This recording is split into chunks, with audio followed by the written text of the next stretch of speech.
सरकारले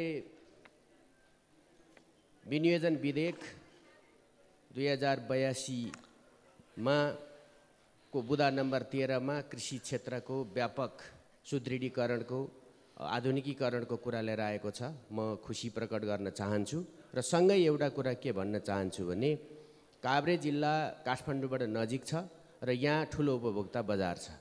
झन्नै प्रत्यक्ष अप्रत्यक्ष गरी 17% जति तरकारी काभ्रेले दिन्छ र यो 12 महिना सिँचाइ हुने ठाउँ पर्छ काभ्रे जिल्लाको मण्डन र पाँचखाल भ्याली।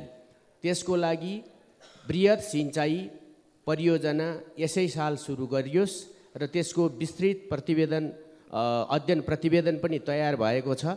म त्यो कुरा माग गर्न चाहन्छु र सँगै बाढीले धेरै प्रभावित बनायो। सानो पानीले पनि काभ्रे जिल्लालाई पोहोरको क्षतिका कारणले त्यो पुनर्निर्माण नभइसकेको कारणले अझै पनि जोखिम छ र थप त्यसलाई व्यवस्थित बनाउनका निम्ति सम्बन्धित